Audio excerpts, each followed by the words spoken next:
Welcome to the Westport Library. Today's program will begin momentarily. Supported by Verso Studios, created locally and shared with the world.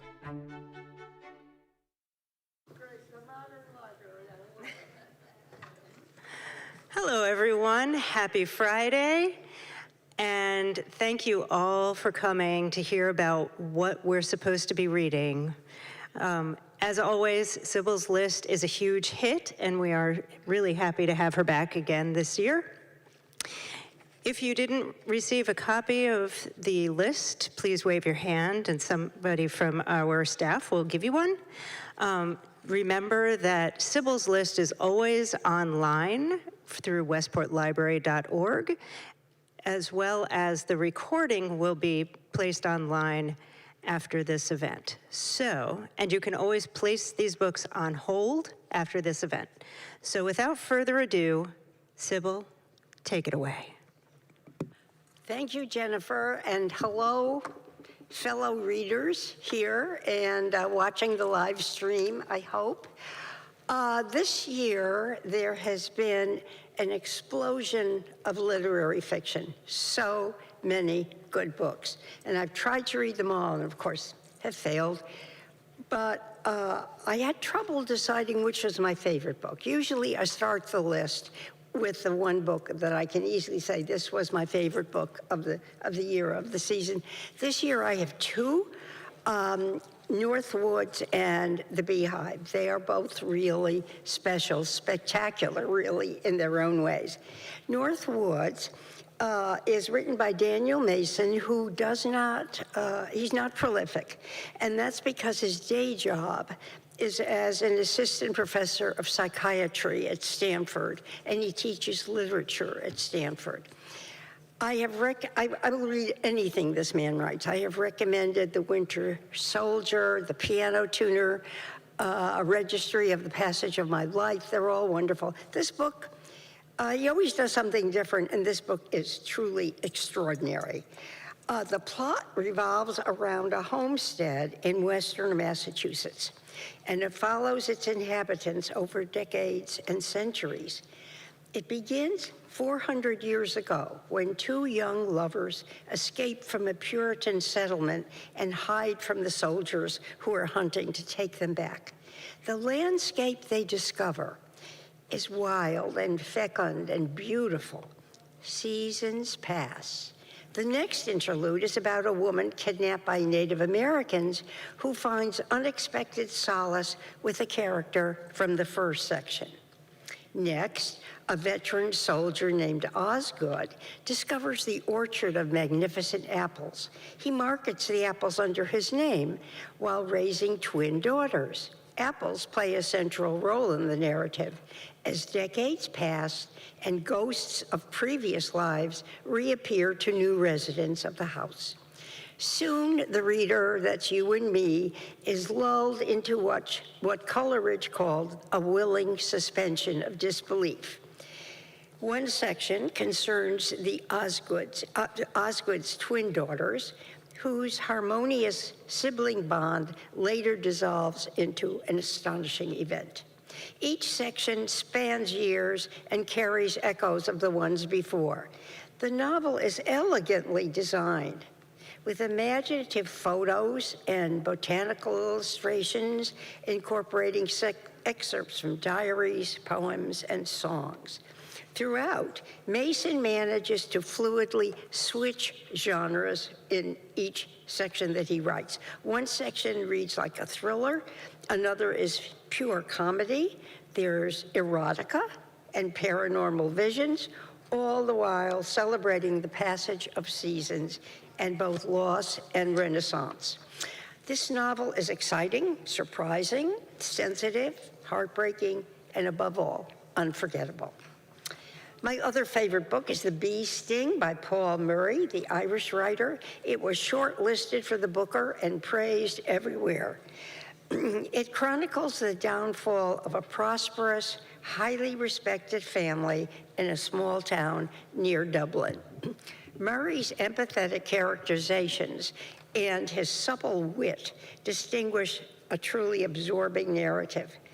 The plot encompasses both a domestic family fracture and the intimate social environment in which it occurs.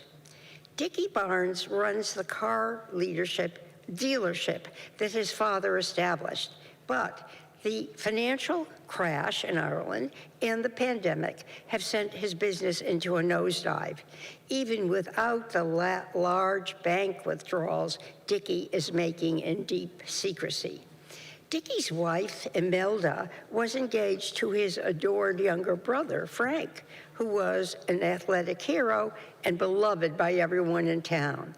Dickie married Imelda soon after Frank died, tragically young. In the wedding ceremony, she remained swathed in her opaque veil because of a bee sting on her face that had occurred on the way to the church. The secrets that both of them carry fray their marital bonds.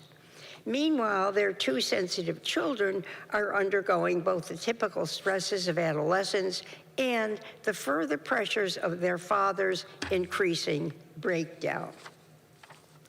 Murray propels this story forward while simultaneously looping back into the past.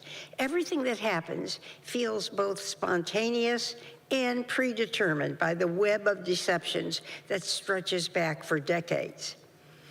Murray even spins the issue of climate change into the narrative in a natural way. Events gather to the point where the shocking revelation at the end seems almost fated. While Murray is essentially interested in the moral conflicts of his characters' lives, he handles them and their failings with heartbreaking tenderness. Absolution, the new book by Alice McDermott, which takes her out of her general setting, which is Brooklyn or Long Island in the Irish American community. Here, in a change, she evokes the tragic results of misguided American policy in Vietnam through the lives of two American women who meet in Saigon in 1963. Tricia is a nervous newlywed, determined to be a helpmeet to her husband, who's a lawyer on assignment from what turns out to be Navy intelligence. Like most McDermott characters, Tricia is Irish Catholic from a working class background. And here she is embarrassingly naive about the sophisticated world of expat society in which she is suddenly immersed. Tricia comes under the control of another corporate wife, magnetic Charlene, who involves her in altruistic but foolishly misguided schemes to benefit Vietnamese children. Charlene's sense of moral obligation is highly engaged as she observes the daily lives of poverty-stricken Vietnamese, while the Americans enjoy cocktail parties and employ plenty of servants. She enlists a local seamstress to make traditional Vietnamese clothes for Barbie dolls, which she then sells at a high profit and then invests in her charitable programs. Meanwhile, Tricia's conscience is raised when she realizes that she and most of the other wives are subservient to their loving but domineering husbands. This is 1960s, if you can remember. She does this very well.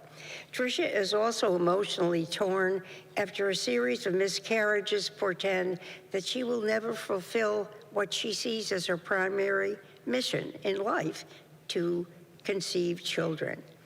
The story is told in retrospect by an older Tricia, now very disillusioned about the tragic effects of United States military policy in Vietnam, and including Charlene's sincere but wrong-headed obsession to do good for the Vietnamese. The novel is exquisitely detailed with vivid sensory images that I promise will become very open to you. And as every novel that she writes, it's imbued with sensitivity and compassion. Day is Michael Cunningham's first novel in a decade, and the day that he's referring to is April 20th, First in 2019, then a year later, and then in 2021. It follows a family on the verge of fracture, then the second segment in separation, and then third, as they emerge from the familial and historic crisis of the pandemic, which of course plays a role in the heightened tension between a married couple, Isabel, a highly paid photo editor at a prestigious magazine, and her husband, Dan, once a rising musical rock and roll star, and now he's just a household husband and major parental take care of their two children, Nathan, age 10, and Violet, age 5. The glue in the family relationship has always been Isabel's gay brother, Robbie, who's been living in the attic of their cozy Brooklyn brownstone. But now he must move out so that Nathan can have his own bedroom. Both Isabel and Dan love and need Robbie in different ways, and they're aware that he's heartbroken over the recent end of a romantic relationship. During the pandemic, the children suffer various debilitating fears, and Isabel and Dan bicker constantly. Meanwhile, Robbie is stranded in a tiny mountain cabin in Iceland, where he had meant to spend only a short time, but is now a prisoner of fate. Cunningham evokes the pandemic's impact in almost palpable ways. In the final section, the family is shattered by grief and loss, but also can begin coming to terms with their past and their future. Cunningham was interviewed recently in Publishers Weekly, and he said that he's always focused on, quote, the promise that resides under the forlorn surfaces of people's lives. It's pretty profound. The Vulnerables by Sigrid Nunez. The autofiction that Nunez writes is always witty, provocative, discursive. Writing about our current history and society, she manages to capture both the current zeitgeist and perennial existential questions. The unnamed narrator of this book is a writer, lives in Manhattan, and during the COVID epidemic, she is asked to house sit a valuable macaw parrot whose owners have been stranded on the West Coast. Eureka, the parrot, turns out to be a revelation. The narrator finds a common humanity in their lives, and she enjoys watching the perceptive bird find means of communication. In the midst of what has become an idyllic time for the narrator, another person turns up in the apartment. He's the college-age boy who was first hired for the caretaking job, but who decamped to his parents' house in Vermont. The narrator is at first annoyed by this kid, who seems aimless in life, but then she bonds with him and comes to understand his complicated existence. All of this is presented in what is not a traditional plot. Nunez writes in deceptively simple prose that subtly asks uncomfortable questions. Often, the text follows the narrator's meandering thoughts. It's like coming into the middle of a conversation, a new paragraph, and you don't know where she's coming from. And they're gems of insights. Now, here's one example. The narrator muses that she doesn't remember the plots of books that she has read, and she doesn't care. Quote, what matters is what you experience while reading, the states of feeling that the story evokes, the questions that arise in your mind, rather than the fictional events described. Interesting. And the way it comes together in this novel is very satisfying. The Wren is by Anne Wright, one of my absolute favorite Irish authors. She has won the Booker Prize a couple of years ago. She writes prose so beautiful that it sings from the page. And this quietly moving novel illuminates 3 generations of an Irish family. It's rich with vivid, energetic language and dark humor. It deals with the inheritance of trauma, grief, and love as experienced by the family of a charismatic, fictional Irish poet, Phil McDermott. The first section introduces 22-year-old Nell McDermott, who never knew her grandfather. But his darkly ecstatic love poems seem to speak directly to her. Nell leaves home to find her voice as a writer and live a life of her choosing in Dublin, but she begins to realize that her poet grandfather trafficked in a kind of doubleness, poems that seemed lovely, but actually reveal his sublime selfishness. Phil's passionate verses, which Enright interpolates in the novel, exalted love, but ignored the lasting impact of his abandonment of his family, Nell's grandmother, aunt, and mother. When Phil abandoned the family, Carmel, his daughter, was 12, and her mother was suffering through breast cancer. So Carmel has struggled to reconcile the image of the celebrated poet with the man whose desertion left them with a legacy of mystery and pain. Finally, Carmel has to acknowledge her father's self-important heart. Quote, "He was a bastard who feigned sorrow and wanted sympathy for deserting his family." So this is a beautifully written story of longing, betrayal, hope, and it's imbued with grace and beauty. Just beautiful, beautiful words.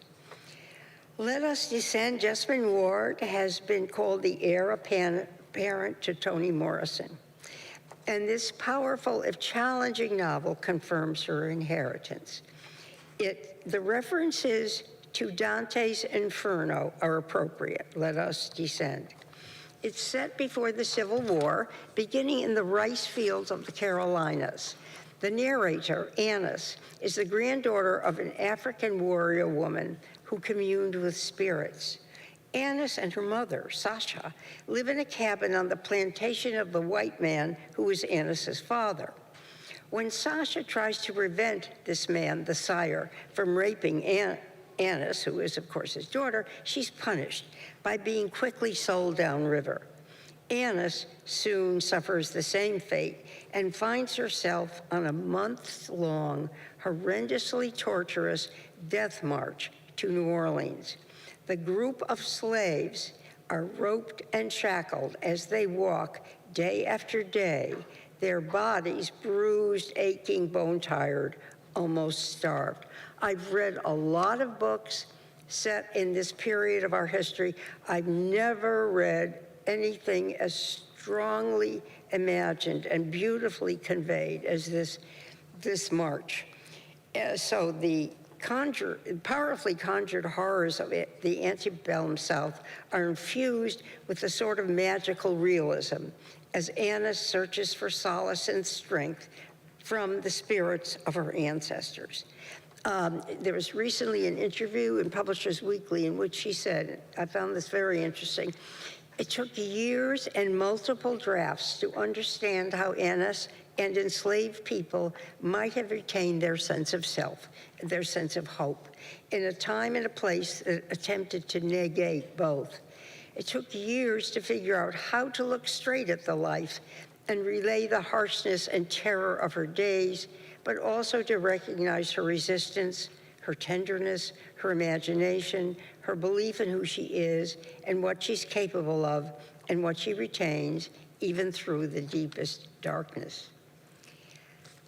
Jane Ann Phillips' novel, Night Watch, is also set, it's a literary event, of course, she writes a novel only every decade, also set after the Civil War. And it's a vastly surprising novel, surprising different from anything from what she has written before. It's set in a real 19th century mental asylum in West Virginia during and just after the Civil War. It's a wonderful merging of scrupulously researched history and compassionate imagination. In 1874, 12-year-old Conna Lee and her mother, Eliza, who has been stricken mute, doesn't talk, are driven to the Trans-Allegheny Lunatic Asylum in western West Virginia, and are left there by a cruel and abusive man known as Papa, who has ruined their lives. He warns Kona Lee not to acknowledge that Eliza is her mother, but to say instead that she is Eliza's nurse, caretaker. The night watchman, John O'Shea, who opens the big hospital door, is unaware, as they are, that he is Eliza's long-lost husband and Kona Lee's father. During a battle, he was severely injured by a massive head wound that obliterated his memory, his real name, his love for his wife and daughter, in fact, his entire past. Unrecognizable because of his facial scars and a cap over his missing eye, John has found peace and security in this asylum, where circumstances now result in page-turning events. This novel is a feast of scenes, all faithful to the time period. Eliza and Kona Lee's hidden bucolic life in the remote hills during the war, several scenes on the battlefield where John is injured, and the violent event that brought the man called Papa into their lives. There's also the fascinating daily routines of the lunatic asylum, a real place established by a real historical figure.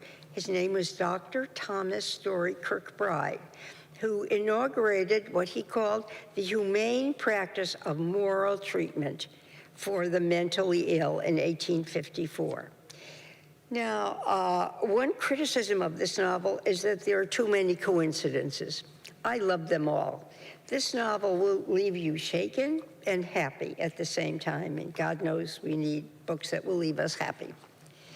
Zadie Smith's The Fraud, another magnificent novel, and if you were lucky enough to hear her talk at the library, you get an idea of her intentions in writing an historical novel, something she swore she would never do, and yet has pulled off brilliantly in this book, The Fraud.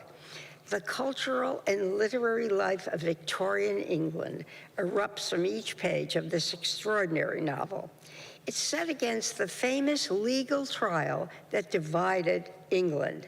The claimant, as he was called, claimed that he was Sir Roger Tichborne, the heir to a title and vast estates, who was presumed to have having died at sea, and suddenly this man turns up. He was, in fact, a lower-class butcher, originally British, living in Australia to escape his debts. His claim was preposterous, but a huge number of adoring fans, generally from the lower working classes, rallied to his side. You can draw any contemporary coincidences that you can think of. The story is told from the point of view of widowed Eliza Touchette, cousin and housekeeper of a real-life author, William Ainsworth. Once, he was a very popular writer. His novel at the time outsold Oliver Twist. And Smith, as she spoke here at the library, discovered that her house in London is right down the street from where he lived. But by 1873, the time of this story, Ainsworth's florid novels no longer have a wide audience. Dickens, Thackeray, and other literary luminaries are among the characters who are frenemies of Ainsworth. When Ainsworth marries his pregnant maid, Sarah, Eliza, who has been his bedmate, is forced to tolerate the vulgar, uneducated new wife. Sarah becomes obsessed with the trial, so Eliza attends as well. Sarah is one of the many working-class Brits who passionately defend the claimant as a man of the people done wrong by the toffs, or the deep state. An elderly black man, Andrew Bogle, is the claimant's servant, and through Bogle, Eliza becomes aware of the terrible conditions among the enslaved black peoples of Jamaica. This is only one strand of a boiling plot that introduces contemporary themes surrounding racism, women's independence or lack of same, and the disparity between classes. Zadie Smith weaves many plots, and which include Eliza's shrewd and entertaining recollections of her life, a somber account of Bogle's ancestry, and his enslaved past, brief excerpts from Ainsworth's books, and the transcripts of the historical trial. Questions of fraudulence and authenticity, truth and fiction turn out to be unsolvable, which Zadie Smith proves very well. The next three novels I'll talk about have been around for some time, but I didn't want to miss talking about them. Maybe you've already read them. The Heaven and Earth Grocery Store by James McBride. This exuberant novel introduces the eponymous store that is situated in the poor neighborhood of Pottstown, Pennsylvania during the Depression. The store's proprietor is a Jewish woman named Chona, and the store is noteworthy because she serves Black people and extends credit for bills she knows they'll never be able to pay. Chona's husband, Moshe, is a small-town impresario, the owner of a theater that features both Jewish and Black entertainers. The childless Chona and Moshe have taken in an orphaned 12-year-old deaf Black boy called Dodo, taken him into their household. When the state threatens to seize the boy and send him to an institution, the Black and the Jewish communities unite to protect Dodo. And the simmering plot, which goes along fairly slowly, I have to say, until that point, explodes in complicated, suspenseful drama. With vitality and humor, McBride adroitly manages an eccentric, larger-than-life cast of characters, assigning them descriptive names and distinct personalities. After much comedy and melodrama, the ending is life-affirming. Another happy one. Crook Manifesto, Colson Whitehead.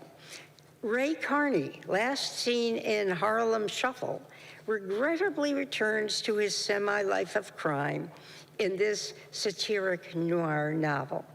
The novel's three sections are all set in a combustible Harlem. They take place in 1971, 1973, and the bicentennial year of 1976. Together, they are a vivid sociological portrait of a particular place and time. Ray is a hard-working owner of a furniture store and a faithful husband and father, determined to help his family rise in the world. When his teenage daughter pleads with him to get tickets to the sold-out Jackson 5 concert, he reconnects with his former police contact, the bent Detective Munson, up to no good. Unwittingly, step by step, Ray again becomes a witness to violence and murder. There's growing tension between the NYPD and the emerging Black Liberation Army, and Ray gets caught in the middle. The language here is colorful, and the satire is mordantly funny. Although the plot gets a little flabby in section 2, the last part of the novel bursts with tension and plenty of irony. Somebody's Fool, Richard Russo. Well, Sully Sullivan's ghost, long dead, but he's still affecting the lives of his family and friends in this novel, again set in the economically rundown community of North Bath, New York. This is another old-fashioned comic novel, a wise and funny drama of small-town life. Sully's son, Peter, a professor at a nearby college, is renovating the house he inherited from Sully, with the idea of selling it, taking the money, and permanently moving away. Meanwhile, the recession continues to destroy the town's traditional coffee shops and bars where townspeople gather. This is what Richard Russo does magnificently and unlike anybody else. To their dismay, North Bath will soon be absorbed by the neighboring town of Schuyler Springs, much higher on the social and economic scale, and everybody is tremendously upset. Into the usual mix of indelible characters and complicated genealogy, all of them familiar from previous books, comes the disoriented figure of Peter's son, Thomas, one of the two boys he virtually abandoned to their mother when he came north with his third son years ago. Peter's been trying not to inflict the flaws of his own absent father on the one son he nourished, But Thomas's reappearance in his life makes him realize that he's been reenacting the same flaws, Sully's flaws, on his own kids. Meanwhile, a body of a suicide that's discovered in an abandoned hotel involves some other familiar characters: Police Chief Doug Raymer, his African-American girlfriend, Therese Bond, and her flaky twin brother. Several subplots spin along. The characters chronically think through every potential reckoning in paragraph-long ruminations, so the plot sometimes loses momentum, but it's a pleasure to meet all of Sully's brethren again. Tom Lake, Ann Patchett, who of course can do no wrong. Everything she writes is beautiful and touching and pertinent to our lives. This is a heartwarming family drama that explores many aspects of love, from the turbulence of youthful passion to the contentment of a good marriage, to the embrace of family when the outside world falls apart. 3 adult sisters sheltering during the COVID pandemic in the family cherry farm in northern Michigan, 3 sisters, cherry orchard, think Chekhov, urged their mother, Lara, to share details of her early romance with a man who has become a famous actor. The narrative is both helpful and elegiac. It unspools in many directions. The sisters cajole their mother into sharing the story of that summer, 24 years ago, when she was performing the role of Emily in Our Town in Summer Stock. She had a tumultuous affair with a young actor called Duke, who went on to become a famous star.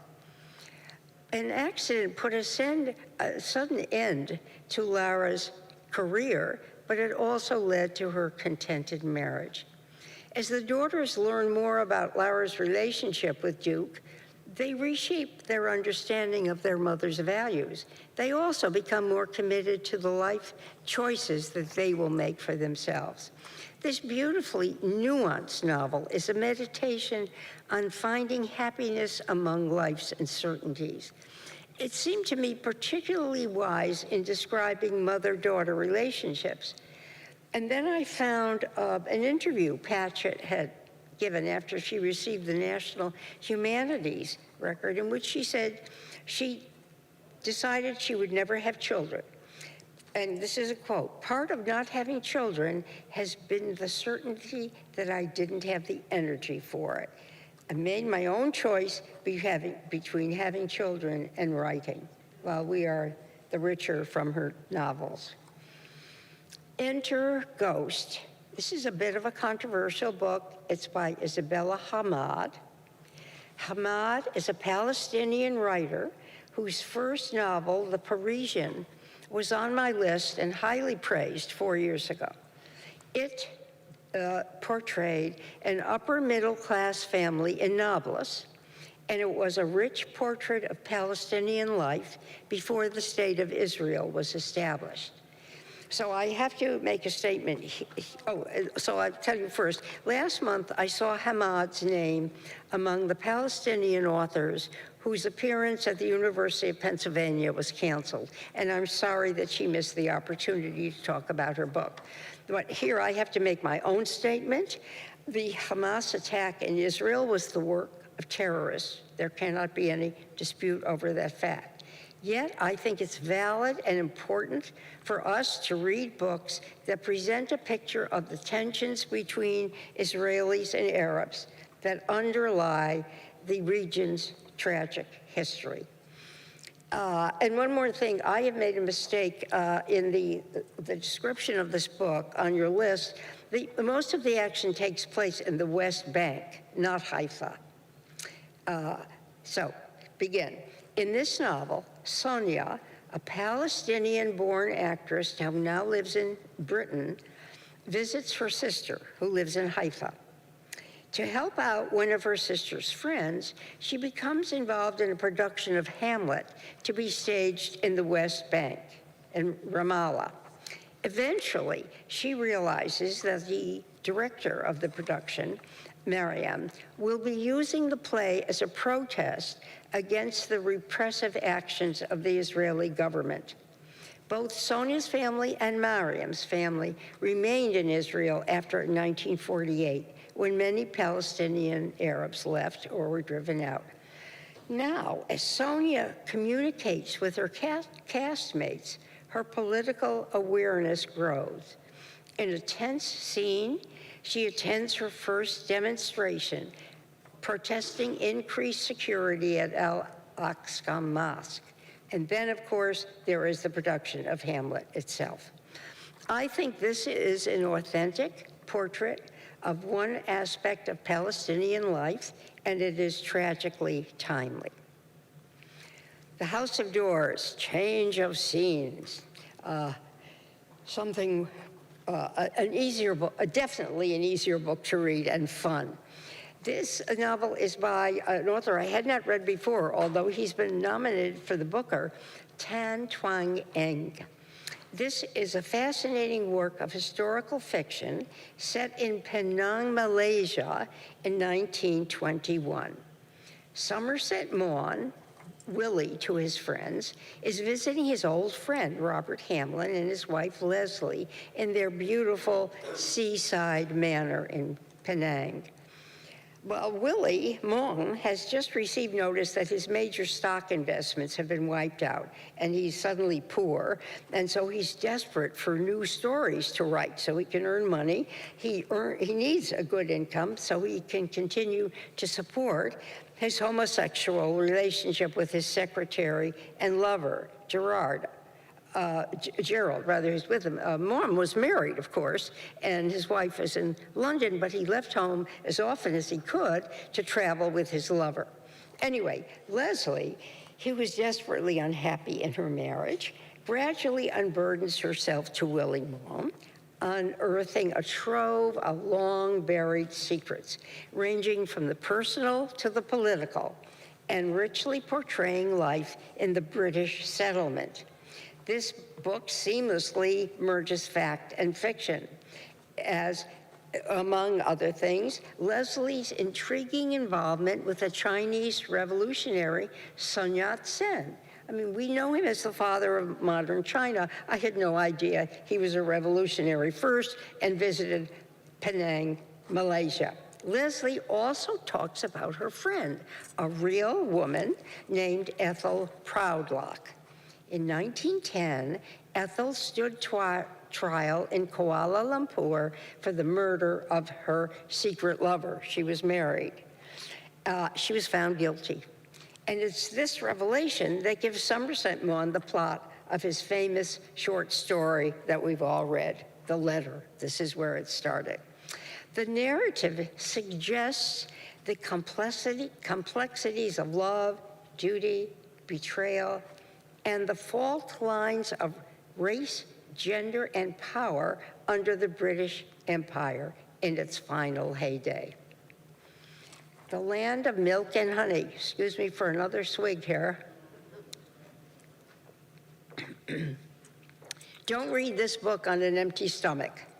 I keep swearing that I'll never read another dystopian novel, but this is a richly imagined book by the author of How Much of These Hills is Gold, one of my favorite books, which I recommended, I think, 3 or 4 years ago. Anyway, this one is in the near future. The world has been smothered by a deadly smog that has destroyed almost all the animals and the crops. A young chef hears about a job in a secretive food research community. It's located in a secluded colony in the Italian Alps, where remnants of the global elite have gathered secretly. The chef's enigmatic employer and his visionary daughter have built a lush new life for a select few.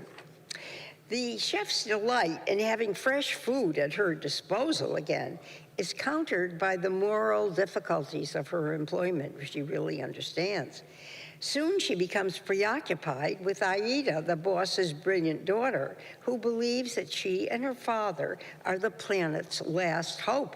They have ruthless plans to conserve the last food sources for themselves and their investors.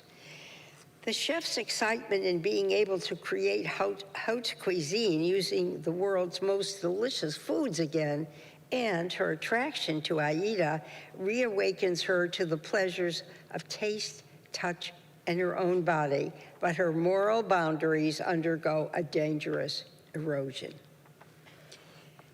This novel, most of all, is a love letter to food and the transformative power of a woman embracing her own appetite. The Romantic by William Boyd, another favorite novelist of mine, and this book is fairly reminiscent of one of my all-time favorite that he wrote called Any Human Heart. It's written along basically the same plot lines. It chronicles an Englishman's search for fulfillment and his Zelig-like encounters with the prominent historical figures of his age. Cashel Ross believes he's an orphan raised by a loving aunt. When he's a teenager, she tells him that she's really his mother and that his father is a married aristocrat. At this point, he is so disillusioned, he runs away from home. He's just a teenager, and he joins the English army as a drummer. This is the first of his involvements in historical events, because ever afterward, he is known as one of the few survivors of the Battle of Waterloo. Traveling in search of his fortune, he meets Mary and Percy Shelley in Pisa, and then he meets the couple's friend, Lord Byron. He writes a book about his travels, only to be bilked of his sales by an unscrupulous London publisher. Later, in Africa, he races Richard Burton and John Speke to locate the headquarters of the Nile.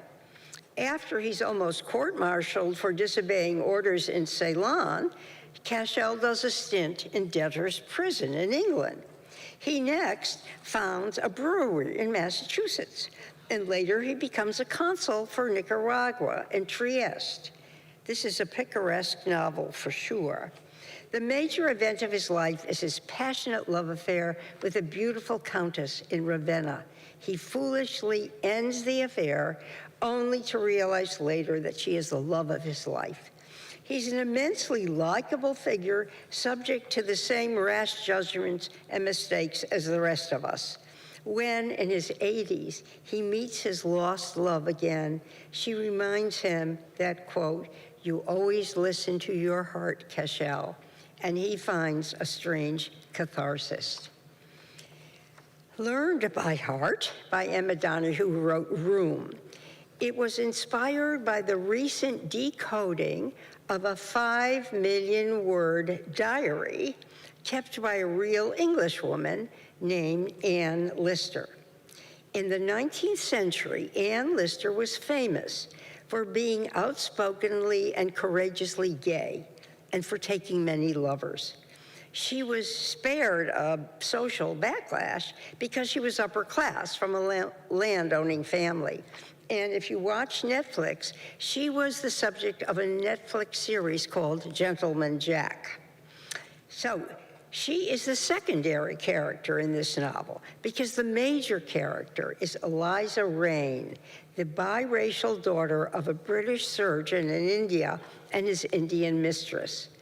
Eliza was Anne's first lover when they were 15 years old and roommates at the Manor School for Girls in York, England, in 1805. Eliza, who was sent to England at age 6 and orphaned soon after, is acutely aware that her promised inheritance of 4,000 pounds a year can't make up for her brown skin and illegitimacy. Anne becomes Eliza's first real friend. And when the two of them surrender to the raging hormones surging in their adolescent bodies, the descriptions are quite beautiful. Donahue describes the minutiae of boarding school routine, the bickering and bosom friendships among the students, who of course judge each other by rules of class, money, background, and breeding. The chapters dated 1805 are alternated with the ones dated 10 years later, when Anne Lister has moved on to other lovers, but Eliza cannot contemplate life without her. Anne Michaels, author of Held, is a Canadian poet and novelist who does not, many of whose books basically are not printed here for some reason. I've read 2 over maybe the last 4 decades, and this is a new book. She writes beautiful, crystalline prose, and this book is a poetic meditation on war, death, grief, enduring love, and hope. It's composed of 12 fragmentary glimpses into the interlinked lives of immensely appealing characters.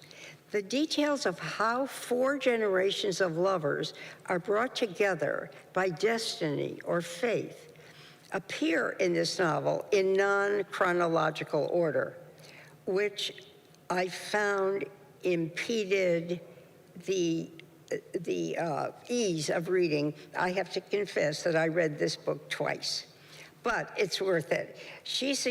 Michael suggests that the past is always present in transcendent memories. She explores the thin divide between the living and the dead and the mysterious ways that souls live on after death. A gravely wounded soldier in 1917 France returns to his life in England and his beloved wife, but he never sees his posthumously born daughter. She becomes a doctor, determined to accept the challenges of battle in the next war. Her daughter, in turn, must make a similar choice. A future meeting between lovers affirms the constancy of hope in every generation. Paulette Giles, the author of Chenneville, wrote The News of the World and a lot of other books that we've all liked. As in most of her novels, the scene is post-Civil War Texas. A war veteran named John Chenneville, who comes from an old French-Canadian family, owns a large farm in Missouri. I suspect that he would pronounce his name Chenneville. However, this is the English pronunciation that you're stuck with. He returns home to find that his beloved sister, her husband, and their baby had been brutally murdered. Law enforcement is corrupt and has not pursued a subject. Chenneville discovers that a man named Dodd, a real sociopath, has killed other people in the community. Dodd has since left Missouri for parts unknown in the West. Intent on revenge, Chenneville vows to devote his life to finding this man. He sets out on an incredibly grueling trip through the West Territory, encountering harsh conditions and manifold dangers, both from the weather and the people he meets. His is a typical quest that tests his physical and mental stamina and keeps him in mortal danger for months on end. Love at first sight with a whiz of a female telegraph operator tempts him to end his quest, especially since a federal marshal is also after him, but he goes doggedly on to a very happy ending. The librarianist, Patrick DeWitt, he wrote The Sisters Brothers, if you read that, and I'm always interested in what he's writing. This is a poignant novel, a character study of a good, kind, but passive man who at age 71 is retired from his job as a librarian in Portland, Oregon. Bob Comet, his surname is ironic since his life has been slow and steady, has taken refuge in reading novels. That's all he does. He's retired, he's reading novels. Years ago, his one venture in love left him lonely and betrayed when his wife ran off with his best friend. Yet he is not actively unhappy, just enduring daily existence. An unlikely change in his life occurs when he encounters an elderly woman who has run away from a nearby senior center. After discovering the place right there in his neighborhood, Bob is inspired to volunteer there. He forms friendships with some of the colorful characters who are residents. The author, Patrick DeWitt, is a master of humorous dialogue between the characters. And Bob, in spite of his frailties, is a character who gains the reader's sympathy. And when he makes a discovery that closes the loop in his past, the surprise is very welcome. There were two standout short story collections this year. One, After the Funeral, by Tessa Hadley. British author Hadley will show up on every list I do as long as she keeps writing. There's nobody as good as she is in her elegant, absorbing, this one, a collection of 12 short fictions. This is after several novels. These stories show mainly women who are at corners of their lives, at odds with themselves, their partners, their families, or life in general. They range from a teenage girl who has a sudden insight into her drab future as she vacations with her parents in Italy, to a neglected child who comes into the care of a suddenly burdened second wife, to an 80-something whose daughter resents being a caregiver. These characters are drawn with wit and cool skepticism. They deal with loneliness, sibling friction, infidelity, dashed expectations, and sudden, unlooked-for compassion. And as are all characters in Hadley's fiction, they're meticulously observed. The Roman stories by Jhumpa Lahiri were originally written in Italian, the language that she has adopted because she loves its lyrical cadences. The city itself is the vividly evocative setting for these richly empathetic stories. Many of the characters are outsiders in Roman society. Some are immigrants who have never felt integrated into the Roman community. Others are natives who feel the ground changing beneath their feet. And these are sharply drawn glimpses that illuminate the tensions of a changing city. Time for refreshment before I go into nonfiction. Not as many nonfiction books as I wish I'd read, but here are the ones I care about. The Rediscovery of America. I didn't know about this book until it won the National Book Award. It's an important and provocative reevaluation of the history of the United States. It begins with this sentence: how can a nation founded on the homelands of dispossessed indigenous people be the world's most exemplary democracy? The answer, of course, is not. Ned Blackhawk, who's a professor at Yale, argues that a full understanding of our country's past and future must include the way we dealt with indigenous natives from the very beginning. Over 5 centuries, starting with the Spanish colonial settlements, he shows how violence and disease decimated the native population. This is not news, but he claims there are documents that show that the early settlers who seized land from the native population dealt with them in various ways, all documented in trade and in treaties and in battles, in good faith and bad. The various tribes had agency, they had leaders. In many major battles, they were allied with the British or the French or the colonists. The new federal government, which we know but never think about, was explicitly empowered to manage Indian affairs. So Blackhawk says that our accepted version of history is incomplete unless each battle or treaty or settlement with Native Americans is considered, in our history books, considered alongside the history of the white settlement. Reading about how we encroached on tribal lands, slaughtered, betrayed, decimated families, stole Indian children, is an uncomfortable experience. It's a dire retelling of what nearly became the total eradication of native tribes. And this is what Black Hawk stresses. They have not been eradicated.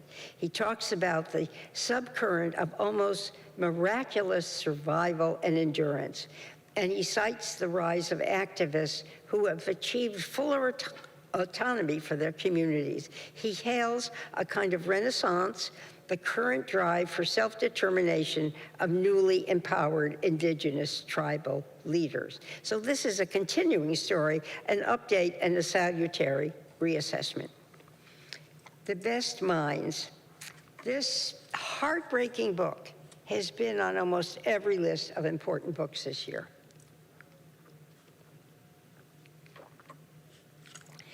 I was glad to see it among the New York Times top 5 nonfiction.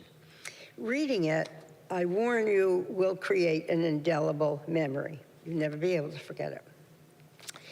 Rosen traces the life of his best friend, Michael Laudor, whom he met at age 10 when they lived on the same street in New Rochelle during the 1960s. Both boys were precociously smart, but Michael was brilliant, charismatic, and fearless, with a photographic memory and an outgoing personality. He was a true genius who sped through Yale in 3 years, graduating summa cum laude and Phi Beta Kappa.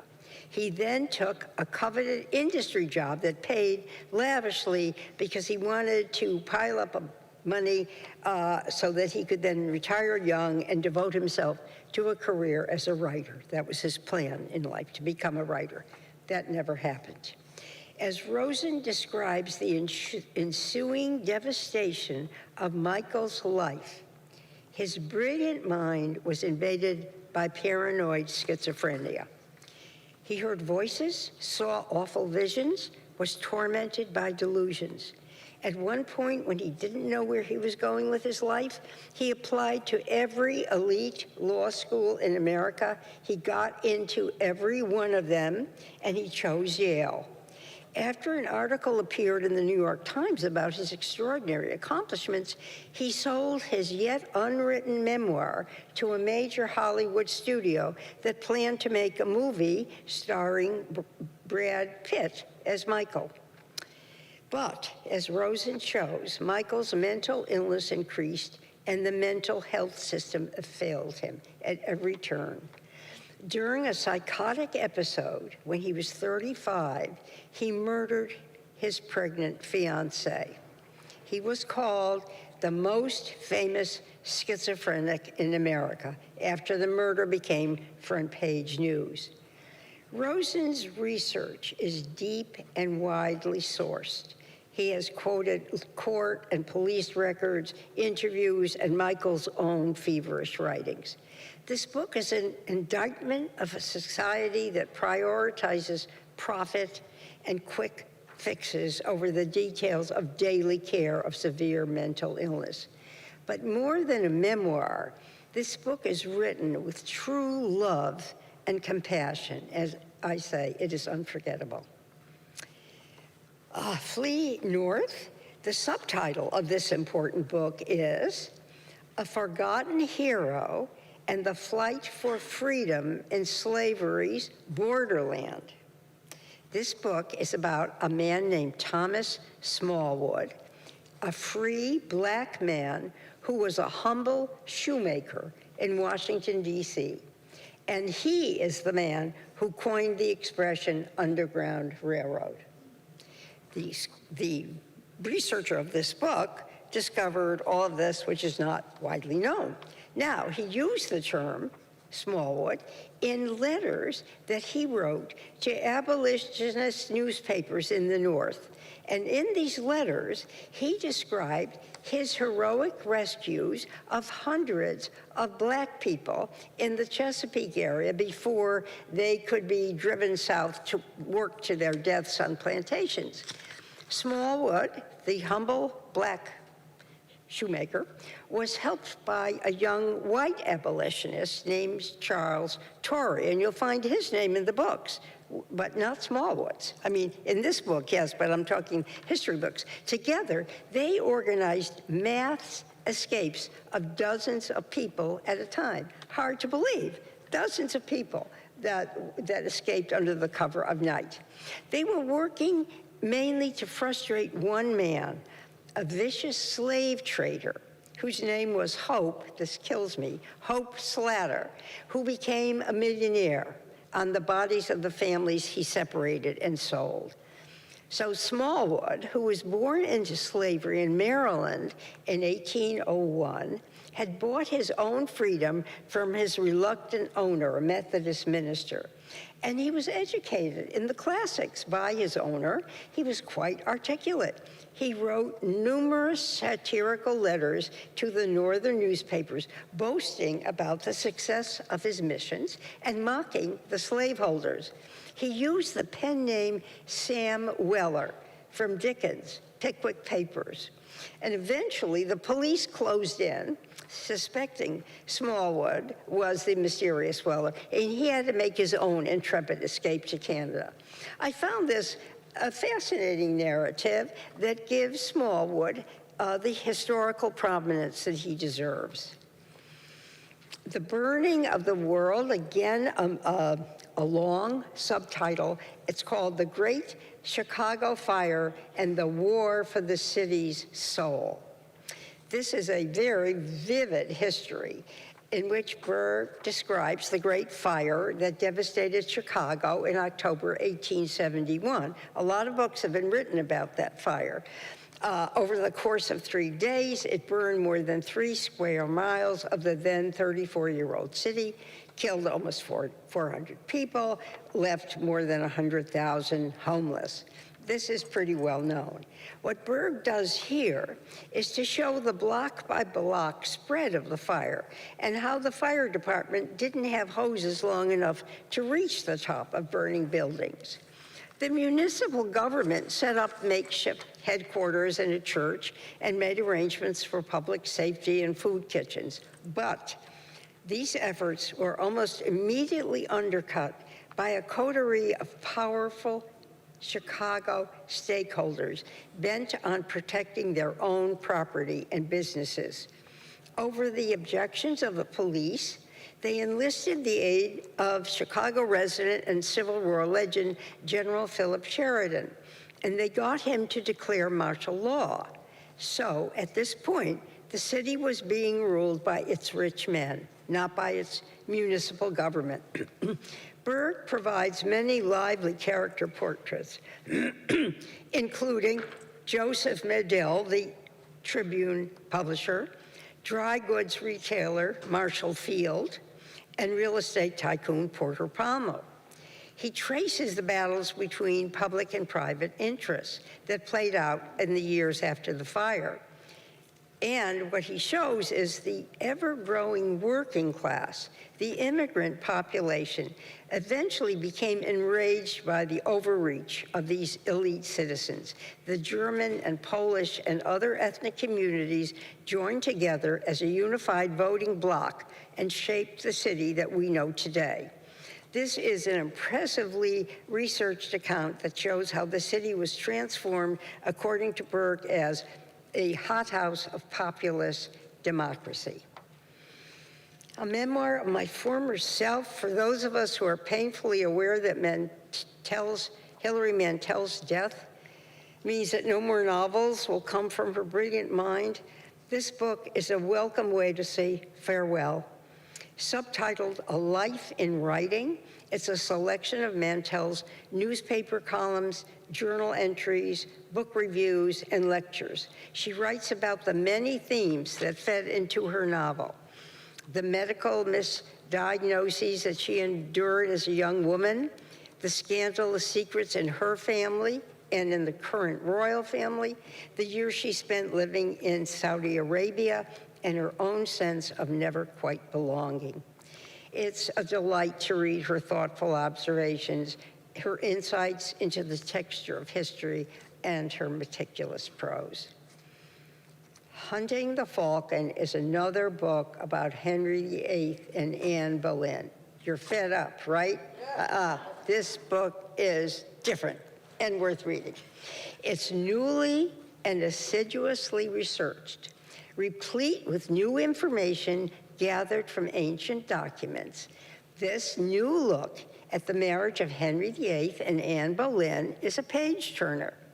The authors, a husband and wife team, have found and deciphered numerous ancient documents. For example, they found 17 letters from the king to Anne in the Vatican Library, of all places where it had not been documented. Beginning with fresh and important insights into Anne's adolescent years in the courts of Margaret of Austria and then Queen Claude of France. Again, I had never read about these years that Anne Boleyn lived as a young person. This book sheds new light on how she acquired sophisticated tastes and intellectual self-confidence in the culture of the French court.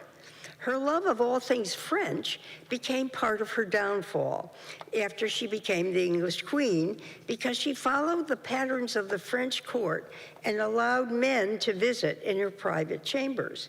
This was an innovation from which Henry, counseled by power-hungry Cromwell, found cause to accuse her of adultery.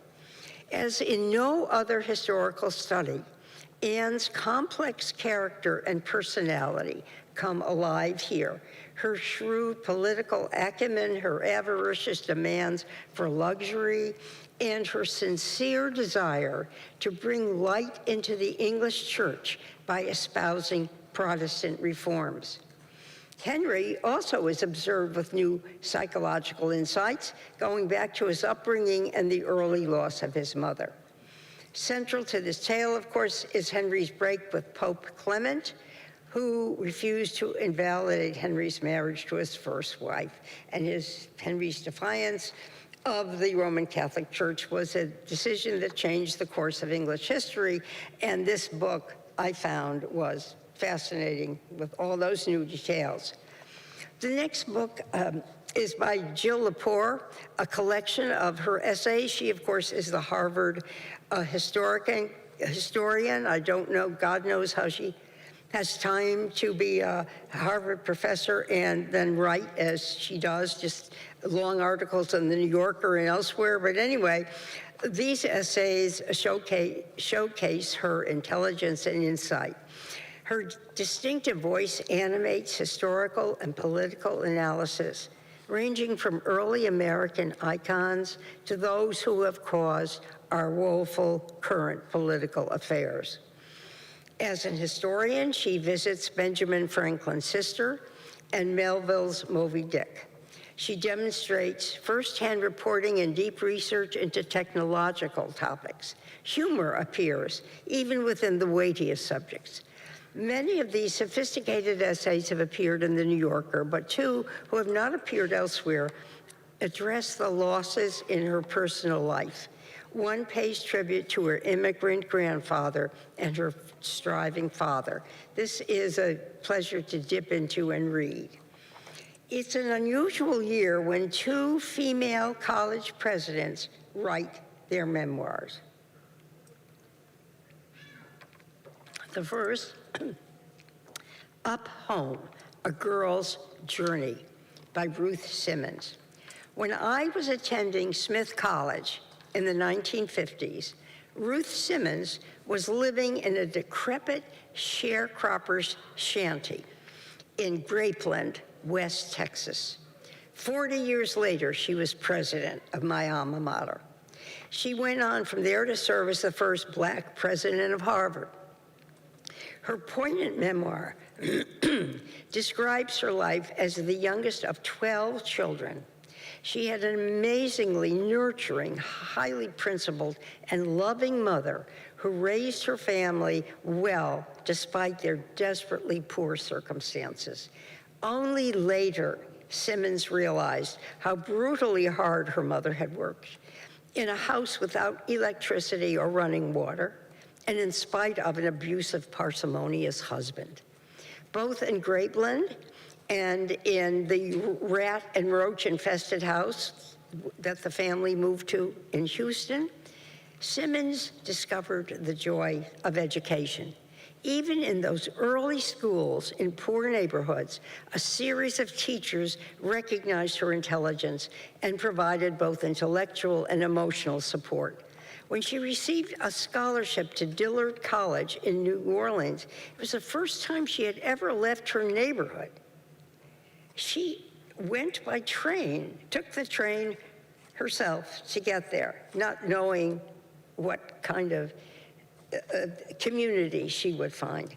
I found it stunning to read how she survived her intellectually impoverished beginnings to study in Mexico and France, achieve a doctorate at Harvard, and then go on to the rest of her exemplary life.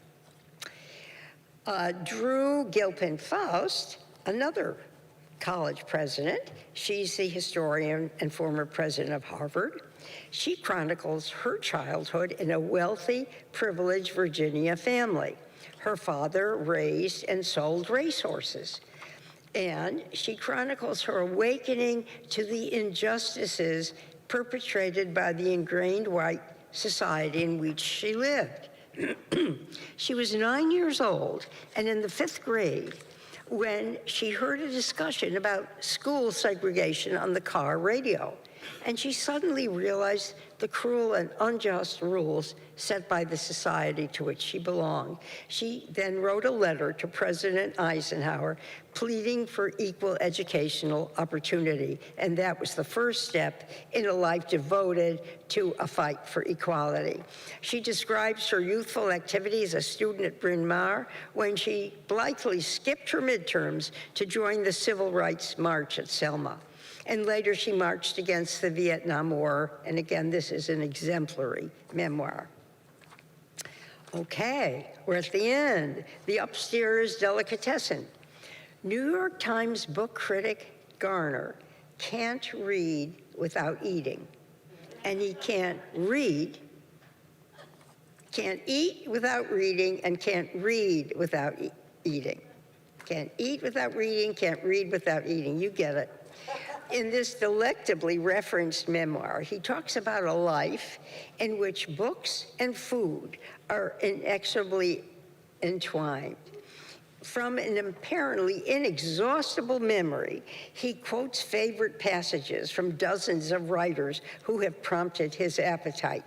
He grew up a soft kid, a husky, in the boys' clothing department.